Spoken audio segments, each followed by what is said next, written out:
kalau misalkan kita bikin dosa tahu ilmunya, dosanya lebih besar daripada yang nggak tahu ilmunya. Terus kita beramal dengan tahu ilmunya, silakan Ibu. Di mana aja Bu, boleh di situ. Di tengah depan sini juga nggak apa-apa sebetulnya. Di situ boleh, enggak teh. Iya, biar nyaman. Atur aja posisinya ya. Kalau punten ada yang nggak bisa duduk di bawah, punten mungkin masalah lutut, dengkul, ada kursi nggak apa-apa ya. Silakan. Ya, lanjut. Sama, kalau misalkan kita beramal, tahu ilmunya, maka itu juga pahalanya lebih gede daripada yang beramal tapi nggak tahu ilmunya. Gini deh sederhana, sholatnya dua orang sholat, durasinya sama-sama 5 menit. Tapi yang satu dia hafal semua arti bacaannya, rukunnya apa aja, yang sunah-sunahnya apa aja. Dia tahu nih, ini yang wajib di dalam sholat harus ada, termasuk rukun apa aja. Yang ini hukumnya sunnah, ya. Dia tahu semuanya, dia tahu keutamaannya. Maka pahalanya juga tentu beda sama orang yang, iya dia tetap sholat, tetap 5 menit sholatnya, dan bacaannya semua betul, tapi arti Al-Fatihah nggak tahu, artinya bacaan duduk di antara 2 sujud nggak paham, ya. Dan itu jauh sekali perbedaan pahalanya. Kalau dengar ini di kajiannya Ustadz Adi Hidayat, waktu beliau mampir ke Darut Tauhid, beliau bilang itu perbandingan pahalanya seperti jumlah-jumlah bintang di langit, nggak kehitung berapa kali lipatnya, ya. Jadi itulah pentingnya juga beramal dengan ilmu, ya. Sekarang kita masuk ke hadis-hadisnya. Yuk kita sempurnakan dulu adab terhadap penulis kitab ini. Bismillahirrahmanirrahim. Alhamdulillahirabbil alamin. Allahumma shalli ala sayidina Muhammad wa ala ali sayidina Muhammad. Allahumma ighfir lil musannif Syekh Al-Munziri rahimahullah wa liwalidina wa limasyayikh-masyayikhina. Allahumma ighfir lahum warhamhum wa'afihim wa'fu anhum. Al-Fatihah. A'udzu billahi minasyaitonir rajim. Bismillahirrahmanirrahim. Alhamdulillahirabbil alamin. Arrahmanirrahim. Maliki yaumiddin. Iyyaka na'budu wa iyyaka nasta'in. Ihdinas siratal mustaqim. Siratal ladzina an'amta 'alaihim ghairil maghdubi 'alaihim waladdallin. Amin. Langsung masuk hadis pertama ya. Dari Zaid bin Arqam radhiyallahu anhu bahwa Rasulullah sallallahu alaihi wasallam berdoa, Allahumma inni a'udzubika minal ilmin la yanfa' wa min qalbin la yakhsha' wa min nafsin la tashba' wa min da'watin la yustajabu laha. Ya Allah, ini salah satu doa Nabi. Ya Allah, sesungguhnya aku berlindung kepadamu dari ilmu yang tidak bermanfaat. Satu, ya. Satu, ilmu yang tidak bermanfaat. Dua, hati yang tidak khusyuk. Ya. Yang ketiga, nafsu yang tidak pernah kenyang. Ya. Dan itu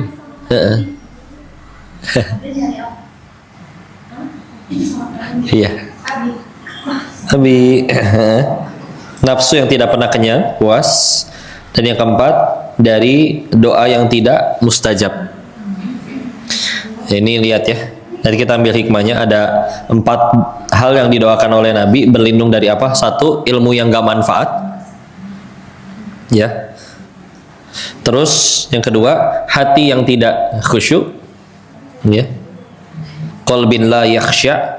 Yakhsha itu di sini diartikannya khusyuk ya. Dari hati yang tidak khusyuk. Yang ketiga, wa min nafsin la tashba', nafsu yang tidak pernah kenyang. Dan yang terakhir, wa min da'watin la yustajabu laha, dari doa yang tidak mustajab. Diriwayatkan di riwayat Muslim, At-Tirmizi dan juga An-Nasai. Aslinya panjang ini tapi dipotong ya. Lanjutin dulu sama hadis ini.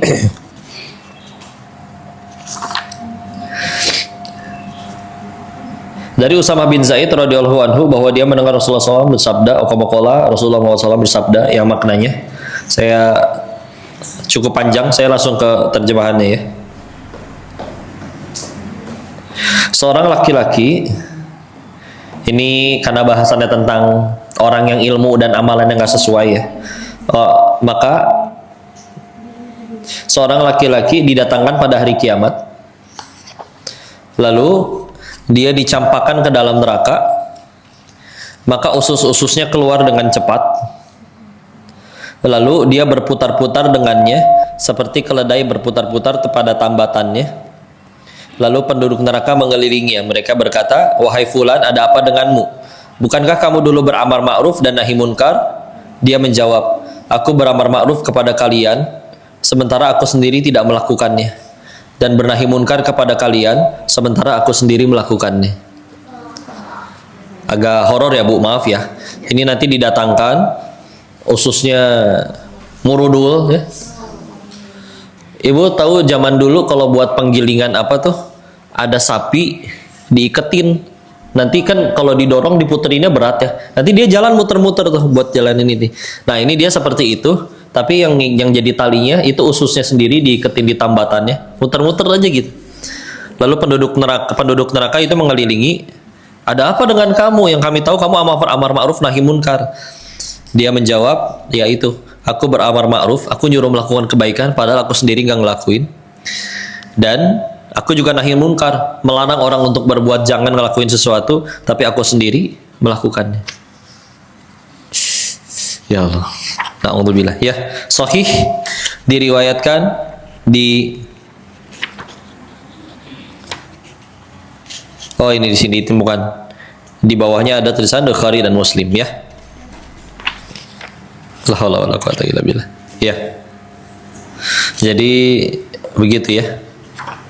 Ini ditaruh di paling atas, dan Nabi berdoa tadi ya untuk dari ilmu yang tidak manfaat. Ilmu yang tidak manfaat kan tahu ilmunya tapi nggak jadi manfaat bagi dirinya. Nah ini alhamdulillah.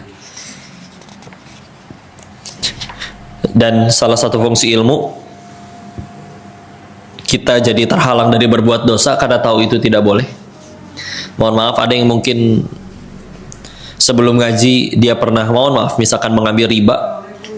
Waalaikumsalam warahmatullahi wabarakatuh. Silakan Bu, duduk di mana aja bebas, yang nyaman. Ya, enggak, ya. Pernah ngambil riba tapi setelah akhirnya udah ngaji udah tahu, maka dia benar-benar ya sudah, yang lama diberesin, yang baru nggak mau ngambil lagi tentunya ya, seperti itu.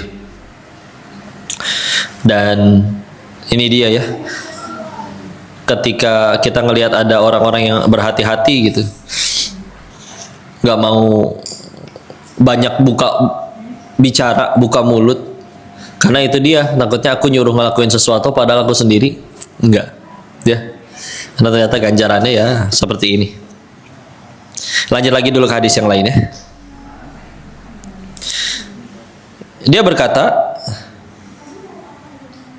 ini dari Usama bin Zaid juga, dan aku mendengarnya bersabda, yakni Nabi SAW, "Marartu lailata usriya bi aqwamin tuqradu shifahuhum bi maqarid min nar." Pada malam aku diisrokan, aku melewati suatu kaum yang mulut mereka dipotong dengan gunting dari api neraka. Qultu man huwa la iya Jibril. Aku bertanya, siapa mereka wahai Jibril? Nabi bertanya ke malaikat Jibril ya. Qala khotoba'u ummatikal ladina yaquluna ma la yaf'anun. Jibril menjawab, ahli khutbah di kalangan umatmu yang mengatakan apa yang tidak mereka perbuat. Malah jadi saya yang ketakutan. Saya udahan dulu ya. Ahli khutbah di sini nggak cuman yang khutbah betulan di masjid ya. Ahli khutbah tuh yang dimaksud di sini ya siapa aja yang mulutnya tuh enak ke, nggak giliran ngasih tahu orang tuh jago. Kamu tuh, iya, Waalaikumsalam, silakan Ibu duduk di mana aja, silakan yang nyaman ya. Yang pokoknya bertentangan kebalikan. Kamu tuh inget tahu nggak tuh tetangga kita yang depan masjid, mulutnya jangan kayak dia ya, dia mah ampun, padahal kan dosa banget tahu. Surat 49 Al-Hujurat ayat 12, gak boleh tuh nyari-nyari. Kayak aku udah nyari tahu ya, dia tuh ternyata dulunya Allah sendirinya padahal ya. Na'udzubillah.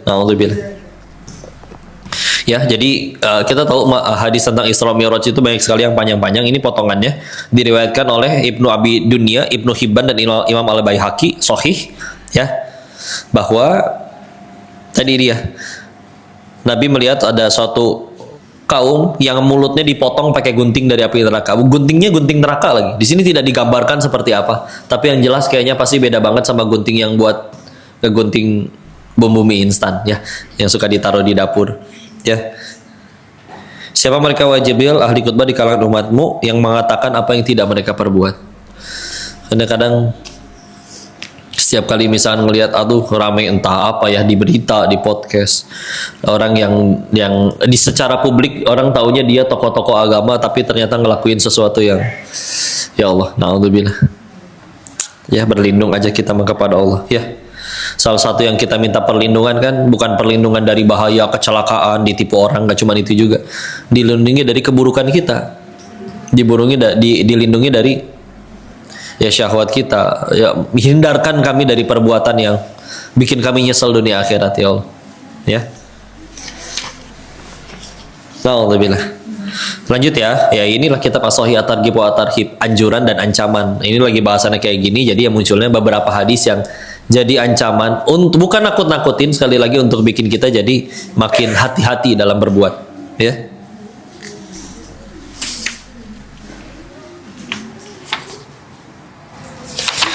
Ini juga terkenal nih sahih diriwayat Tirmizi dari Abu Barzah al-Aslami atau juga diriwayat Al-Baihaqi dari Muaz bin Jabal dari Nabi SAW. Beliau bersabda, ma tuzalu qadama abdin yaumal qiyamah, tidaklah kedua kaki seorang hamba bergeser, nggak akan geser sedikit pun, baik jalan mau maju sedikit pun pada hari kiamat ya, hatta yus'ala an arba, sampai dia ditanya tentang 4 perkara ya. Insya Allah ini masyhur ya pada pernah dengar, tidak akan bergeser kaki kita nanti di hari kiamat sebelum ditanya tentang 4 hal. 1, an umrihi fima afnahu, tentang umurnya, untuk apa dia menghabiskannya ya. Umurnya untuk apa dia menghabiskannya. Wa an syababihi fima ablahu, tentang masa mudanya, untuk apa dia menggunakannya ya. Tentang masa mudanya, untuk apa dia menggunakannya, masa mudanya dipakai untuk apa. Wa an marihi min aina iktasabahu wa fima anfaqahu, dan juga tentang harta, dari mana dia dapatnya dan buat apa dia keluarinnya, infakinnya untuk apa ya. Anfaqahu anfaqahu, jadi ini infak sama nafkah itu akar katanya sama ya. Ya, jadi kita ngeluarinnya tuh untuk apa gitu. Jadi kalau duit pertanyaannya 2, dapatnya dari mana, dipakainya untuk apa. Yang terakhir, wa an ilmihi madza amila fihi, serta tentang ilmunya, apa yang dia lakukan dengannya. Ilmu juga di sini ditanya. Ya. Kamu dapat ilmu apa? Terus apa hasilnya, apa amalannya? Ya. Ini riwayat Imam At-Tirmidzi. Sahih ya, banyak. Di sini bahkan disertakan beberapa riwayat. Gua tadi bacakan 1. Ya, isinya sebagian ada yang sama ya. Makanya tidak kokoh ulang, diambil yang sebagian yang bisa disampaikan. Lanjut. Ini juga sahih li ghairihi, berarti hasan dia minimal ya. Dan mauquf. Kalau mauquf itu berarti hadisnya berasal dari sahabat. Ya, jadi nanti kalau secara sumber kan terbagi 3, ada marfu, ada mauquf, ada maqtu. Ya. Ini pengetahuan tambahan aja ya. Ini kayak salah satu dasar ilmu mustalah hadis. Marfu itu berasalnya dari Rasul ya. Baik ucapan, tindakan, perbuatan, sifat-sifatnya Rasul. Nanti ada lagi mauquf. Mauquf pakai qaf. Mauquf ini berarti aslinya berasalnya dari sahabat. Ya, jadi ucapannya sahabat, nasihatnya sahabat Nabi ya. Kan ntar mungkin itu dari Abu Bakar kah, dari Umar kah, dari Abdullah bin Mas'ud kah ya. Nanti ada lagi yang maqtu. Kalau maqtu dari tabi'in ya, muridnya sahabat. Contoh misalkan ada Imam Hasan Al-Basri, beliau punya kebiasaan apa, atau punya kalimat yang indah sebagai nasihat apa ya. Apa isinya? Ini dari Abu Darda ya. salah satu sahabat Nabi radhiyallahu anhu, innama akhsya min rabbi yaumal qiyamati an yad'uwani ala ru'usil khalaiqi fayaqulu li ya umiru fa aqul labbaika rabbi fayaqulu ma amilta fi ma amilta. Aku hanya takut kepada Rabbku pada hari kiamat jika dia memanggilku di depan mata seluruh makhluk, dia memanggil, wahai Uwaimir, ya. Aku menjawab, aku penuhi panggilanmu ya Rabbi. Lalu dia berfirman, apa yang kamu lakukan dengan apa yang kamu ketahui? Hadis riwayat Al-Baihaqi. Jadi para sahabat ini berkeyakinan nanti di hari kiamat itu dipanggilin satu-satu di hadapan semua makhluk. Denis, apa yang kamu lakukan? Kamu tahu tentang ini dan itu, nggak boleh begini dan begitu, tapi kamu sendiri ngelakuin di hadapan semua orang. Kalau misalkan dia, mohon maaf, artis, public figure, itu kayak gituin di hadapan semua orang yang ngakunya penggemarnya, followersnya, dibuka semua. Karena kan kita tahu ada Quran surat 64 ya, At-Taghabun. Kalau kita baca Quran, beberapa terjemahan yang paling banyak di Al-Quran Indonesia biasanya diterjemahkan hari ditampakkan segala dosa. Hari ditampakkan segala dosa. Ayat ke-9-nya, yauma yajma'ukum liyaumil jam'i dzalika yaumut taghabun. Ya, akan ada hari di mana nanti ditampakkan segala dosa di hadapan semua orang. Di Indonesia di dunia masih bisa nutupin. Kita bisa bayar pengacara, bisa, mohon maaf ya, nyuruh orang buat ngancurin barang bukti, ya, ngilangin barang bukti, ada saksi mata, naudzubillah, bisa dihilangkan nyawanya, bisa gitu-gitulah ya. Apalagi kalau suka pada nonton film drama kriminal ya, disingkirkan. Di hari itu dikasih tahu semua. Ya. Pencitraan di situ dibuka semua ya. Di situ dibuka semua. Jadi yaumut taghabun, hari ditampakkan segala dosa, nggak bisa kabur kita ya. Kok gimana kalau kita udah tobat? Nah, ini ada pendapat yang menjelaskan, ya nanti juga mudah bagi Allah memperlihatkan bahwa dia tuh udah benar-benar tobat. Iya kan, kita punten ya, kita tahu seseorang yang benar-benar pernah berbuat salah, tapi juga terus kita ngelihat orang itu udah benar-benar tobat, perbaiki diri dan udah benar-benar berubah. Kita juga tetap bisa berubah loh hatinya. Dia mah udah nggak kayak dulu, ya kan? Sama di hari itu juga mudah bagi Allah, ya, untuk supaya dia jadi diampuni. Dan ingat, afun itu dalam ampunan Allah ada dua, ada Ghafurun, ada Afuwun. Pernah dengar tentang ini? Ada Ghafurun, ada Afuwun. Dua-duanya ampunan, ya. Tapi Ghafurun itu analoginya gini ya. Ghafurun itu diampuni tapi catatannya masih ada. Ya. Afuwun diampuni tapi catatan-catatannya juga hilang. Seolah-olah dia nggak pernah ngelakuin itu sama sekali. Ya. Jadi kalau Ghafurun dia dapat ampunan, tapi ya itu catatannya masih ada. Cuman ya itu tetap jadi kebaikan dia. Mudah bagi Allah menghapuskan dosa-dosanya yang lama.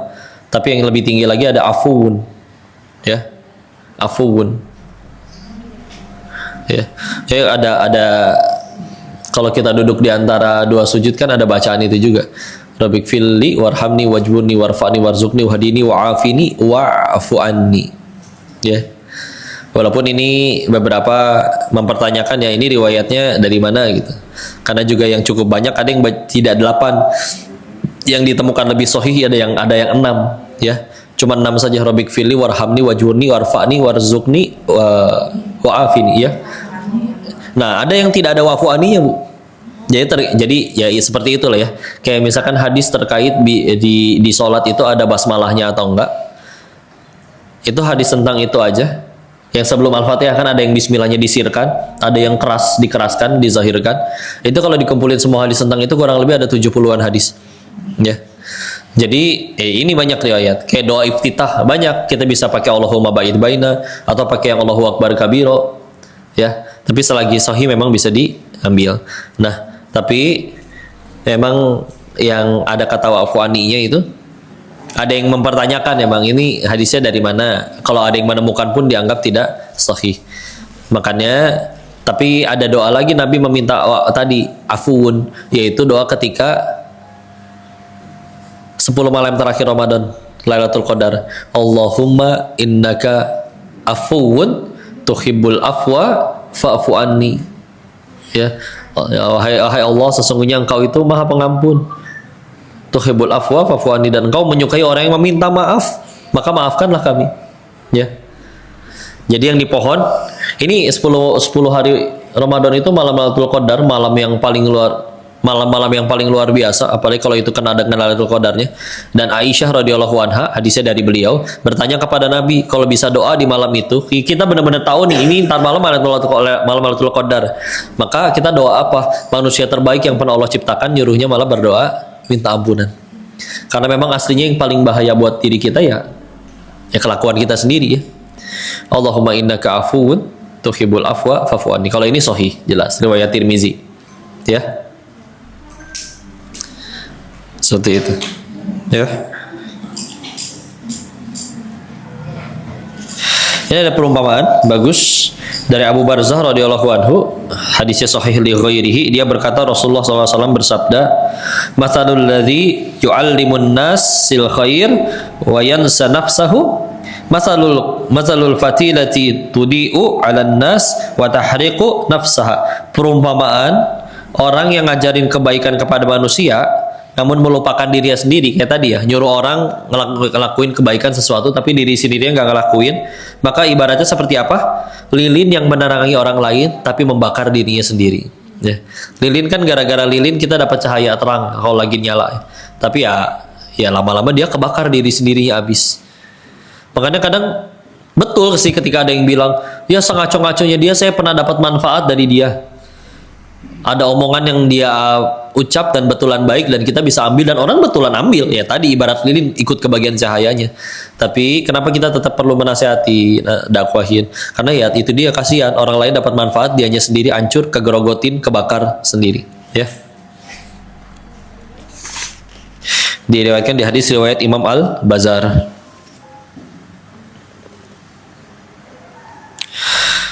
Hadis selanjutnya sahih dari Imran bin Husain radhiyallahu anhu, dia berkata, ini kalau di subbab yang ini nomor 10 ya. Rasulullah SAW bersabda, "Inna akhwafa ma akhafu 'alaikum ba'di kullu munafikin 'alaihi al-lisani." Sesungguhnya perkara yang paling aku takutkan bagi kalian sesudahku adalah setiap munafik yang ahli bicara. Ahli berbicara. Jadi Nabi sebelum wafat tuh beliau banyak menyebutkannya. Aku takut nanti setelah aku tidak ada nanti muncul orang-orang seperti ini, kejadian seperti ini. Nah, salah satunya adalah yang paling beliau takutin adalah setelah Nabi wafat, ya. Paling aku takutkan bagi kalian sesudahku nanti akan ada orang-orang yang dia munafik tapi bagus bicaranya. Ya. Dan ciri orang munafik kan kita tahu ya. Ngomong dia dusta, bicara dia ingkar, janji dia ingkar, lalu jika berjanji dia jika dia diberi amanah dia berkhianat, ya. Bicara dia dusta, berjanji dia ingkar, diberi amanah dia berkhianat. Ada tambahan yang sahih di riwayat yang lain, jika bermuamalah dia curang. Jadi kalau urusan sama orang tuh suka licik aja, likiat, suka nyari-nyari keuntungan, ya. Ya, naudzubillah. Hadis riwayat Imam At-Tabrani dalam Mujamul Kabirnya dan juga riwayat Imam Al-Bazar, ya. Ya, terus kita gimana kok buat bedain ini orang munafik atau baik betulan dan segala macam, ya. Kita perlu ilmu satu ya. Jadi kita tahu ini sesuai nggak dengan Quran dan Sunnah, ya. Kita mohon maaf ya, hidup lagi di zaman yang konten-konten yang laku itu justru bisa jadi yang menunjukkan wah jam tangannya berapa miliar, mobilnya gimana. Nggak peduli itu sumbernya dari mana, tapi tetap dianggap kesuksesan. Ya. Kalau memang dia oknum-oknum di pemerintahan yang memang wallahu alam ya, entah baik betulan atau ngaco, ya, itu memang sentimennya masyarakat ke sono udah kurang baik lah ya. Tapi kadang kalau kepada artis-artis yang memang ya dia memang orangnya sopan, baik, lembut, tapi mohon maaf kadang gimana bilang ya, perempuan dikenal dengan mohon maaf ya aurat terbuka, nyanyi atau main film dengan harus ada, ya kita tahu saya tidak mungkin siapa syar'i pakaiannya, tapi dianggap kesuksesan gitu. Wah dia udah jadi artis hebat, uangnya banyak, dikenal, padahal mohon maaf ya dia mendapatkan itu dengan cara ya Ya kita tahu ya, harus ditutup auratnya, ini dibuka, tapi tetap dianggap kesuksesan. Ya, ya mudah-mudahan Allah berikan selalu kita semua pertolongannya. Ibu, ini bukan berarti kita juga udah pada jadi orang baik suci tanpa dosa, enggak. Cuman ya masalahnya ini suatu ya media sosial bisa ditonton semua orang. Apa yang dibayangkan nanti anak-anak kecil perempuan ketika ngelihat, oh standar sukses tuh gitu ya, pakaiannya begitu, pergaulannya begitu, terus harus muncul di film ini, di film itu, bikin kontennya begini dan begitu, nggak peduli itu sensasi, nggak peduli itu halal. Ya, ya, jadi la haula wala quwwata illa billah. Ya, ya Allah. Awalnya mulai dari dulu ada candaan orang stand up comedy. Dia cerita dia juara stand up comedy, pulang ke kampung halamannya nggak ada yang nyambut, tapi ada orang dari kampung halamannya, mohon maaf, juara nyanyi dangdut di salah satu televisi nasional, pulang disambut itu, ya Allah, rame ya teh. Saya juara ngelawak mah enggak? Iya, tapi ya kalau kita lagi nyampein kebaikan ya memang seharusnya nggak ngarep apa-apa sih ya. Tapi ada yang satu pelawak, yang satu nyanyi dangdut. Mudah-mudahan dua-duanya ngaji ya. Istilah ya. Ya orang mah punya masa lalu, itu wajar. Ya. Cuman ya kita kan berusaha menyediakan ya tayangan-tayangan terbaik ya, contoh-contoh yang terbaik. Ada yang orang tuanya udah benar-benar baik, tapi ya gimana ketemu teman-teman di sekolah, teman-temannya bagi dia, oh ini dong sukses tuh, lihat. Sekarang zamannya main game juga, dan banyak orang yang istilahnya, mohon maaf, dia sekolahnya nggak nerusin tapi memang main gamenya jago, dan dia menayangkan secara langsung dia main game, ya, main game ditayangin secara langsung, banyak yang nonton dengan namanya orang main game, dan orangnya juga gak ngaji, dan bisa jadi memang gak Islam ya. Kadang ketika kalah ngucapin perkataan-perkataan kasar, teriakan, tapi jadi akhirnya dikasih lihat settingan, wah komputernya pakai layarnya yang ini, keyboardnya yang nyala-nyala dan segala macam. Tahu-tahu nyampe rumah, mau aku pengen punya settingan PC komputer buat main game. Cita-citanya pengen kayak, ya bagi anak-anak kerjaannya main game tapi terkenal, ditontonin banyak orang dan dapat duit banyak, kan seolah kayak surga sekali itu ya. Bahwa giliran dia ngaji dia nggak suka, giliran dia belajar nggak suka, kadang tidak dihargai, kadang emang bukan bidangnya atau dia memang tidak suka, dan juga itu dia tidak jadi apa-apa gitu. Bagi dia tidak jadi apa-apa. Ini ada orang-orang pada jadi main game terus ya jalan-jalan ke luar negeri, punya ini punya itu ya. Gimana ya, sebetulnya ada orang diuji populer lalu dia ada, Kak, saya jualan kopi, boleh promoin kopi saya nggak, bikinin video, nanti saya bayar segini. Kalau bicara halal, halal sih itunya. Bahasa sekarangnya mah endorse ya. Endorse. Cuman ya ini dia, ketika itu kemasnya dalam sesuatu yang dibikin untuk standar kesuksesan, nyirik-nyirikin, akhirnya jadi. Waalaikumsalam warahmatullahi wabarakatuh. Silakan. Yang nyaman silakan, di belah mana aja boleh. Mau pakai kursi boleh, silakan. Nggak, kadang-kadang ada yang ini ya, udah nggak bisa duduk di lantai. Deh, hah? Nggak apa-apa, ini itu karena kan nggak tahu, saya juga kalau udah umur segini tuh, maaf ya saya di kursi umur segini tuh berapa kok? Ya. Lanjut hadis ya. Sila. Ini udah beda subbab, masih di Kitabul Ilmu. Di Kitabul Ilmi di subbab nomor 10, ancaman mengklaim memiliki ilmu dan Al-Qur'an.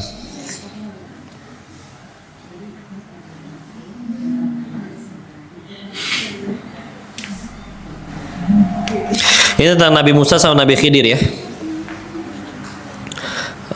Dari Ubay bin Ka'ab radhiyallahu anhu, dari Nabi SAW, beliau bersabda, izin panjang kalau langsung ke terjemahannya. Nabi Musa alaihissalam berkhutbah di hadapan Bani Israel, lalu dia ditanya, siapa manusia yang paling berilmu? Nabi Musa menjawab, aku paling berilmu. Kita khususon beliau tidak ada kesombongan ya, tapi memang karena beliau ya nabi dan pemimpin umatnya di saat itu.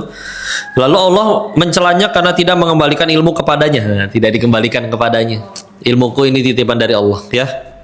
Maka Allah mewahyukan kepadanya bahwa ada lagi salah seorang hambaku yang lebih berilmu darimu. Musa bertanya, ya Rabbi, bagaimana aku menemuinya? Ya, ini yang diceritakan di surat Al-Kahfi, ya. Sampai akhirnya nanti Nabi Musa bertemu gurunya, Nabi Khidir alaihissalam. Dijawab untuknya, bawalah ikan di keranjang. Nanti ketika kamu lihat tuh keranjangnya, ikannya hilang nggak? Jika ia hilang darimu, maka di sanalah kamu bertemu dengannya. Ini kalau di Al-Kahfi dimulai dari ayat 60, ya, 60 sampai 82. Diceritakan di surat Al-Kahfi surat ke-18 ayat 60 sampai 82. Lalu Nabi menjelaskan hadis tentang bertemunya Musa dengan Khidir sampai beliau bersabda, lalu keduanya berjalan di tepi pantai, keduanya tidak memiliki perahu. Kemudian sebuah perahu jalan melewati mereka, maka keduanya meminta pemilik perahu agar memberi tumpangan kepada mereka. Pemilik perahu itu mengenal Khidir, maka pemilik perahu itu memberi tumpangan kepada mereka dengan gratis. Ya. Lalu datang seekor burung dan hinggap di ujung perahu. Burung ini mematok 1 atau 2 kali patokan di laut. Khidir berkata, wahai Musa, ilmuku dan ilmumu tidak mengurangi ilmu Allah kecuali seperti apa yang dipatok oleh burung itu dari laut ini. Lalu Nabi menyebutkan hadis lengkapnya. Ini kalau kisah tentang perahunya kan di Quran ada, ya. Mereka pengen nyebrang, dipinjemin perahu, terus perahunya malah dibolongin. Ya. Terus Nabi Musanya bertanya kan, kenapa kamu udah ditolongin, dipinjemin perahu, dibolongin? Ya. Di akhir perjalanan kan baru dikasih tahu mereka nanti akan bertemu dengan raja yang zolim, yang lalim. Mereka akan merampas semua perahu yang masih utuh, masih bagus. Makanya sengaja aku lubangin supaya perahu ini tidak diambil, jadi si dia masih bisa nyari nafkah lagi. Masalah ditambal kan bisa nanti, ya. Jadi ya Nabi Musa protes duluan, di situ diceritakan, ya. Makanya kisah Nabi Musa alaihissalam bertemu Nabi Khidir itu diriwayatkan justru adalah salah satu kisah kesabarannya Nabi Musa yang paling bagus pelajarannya. Karena kan kita tahu ulul azmi disebutnya, ya, yang mimin, Muhammad, Ibrahim, Musa, Isya, sama Nabi Nuh alaihissalam, 5 nabi yang ulul azmi. Kan itu juga disebutkan yang ujiannya paling berat kan, yang paling besar kesabarannya. Nah, Nabi Musa selain perjuangannya dakwahin Firaun, tapi juga yang disebut teladan atau belajar kesabaran beliau yang paling utama adalah ketika ketemu Nabi Khidir, ya, ketemu Nabi Khidir. Dan di sini ada pelajaran sebetulnya, nasihat dari Nabi Khidirnya, bahwa ada burung tuh matok-matokin laut gitu, cep gitu. Nah, itulah hikmahnya dari Allah, ya. Kita tidak tahu Nabi Khidirnya tuh tahu atau enggak bahwa Nabi Musa pernah berkata, aku manusia yang paling berilmu. Dan memang beliau gelarnya adalah Bahrul Ilmi, lautannya ilmu, ya. Tapi kata Nabi Khidir, nih ilmunya aku sama ilmunya kamu itu enggak akan mengurangi ilmunya Allah yang tadi seluas samudra. Ilmunya Nabi Musa sama Nabi Khidir itu air laut yang nempel di paruh burung yang tadi matok-matok aja. Padahal itu salah dua manusia yang paling berilmu, lagi kumpul duaan di situ. Tapi disebutkan ilmunya Allah jauh lebih luas lagi dari itu, ya. Seluas samudra, ilmunya 2 manusia yang paling berilmu cuman kayak air yang nempel di paruh burung, apalagi ilmunya kita, ya. Naudzubillah. Terus kita pengen sekali berusaha agar disebut orang berilmu, dia orang pintar, dia orang hebat. Sampai kadang-kadang setiap kali sambutan, kenapa nama saya cuma disebut namanya doang, padahal namanya di belakang ini bla bla bla, ya, es teh, es kotak, es eskalator, gelarnya, ya, panjang, berentet, ya.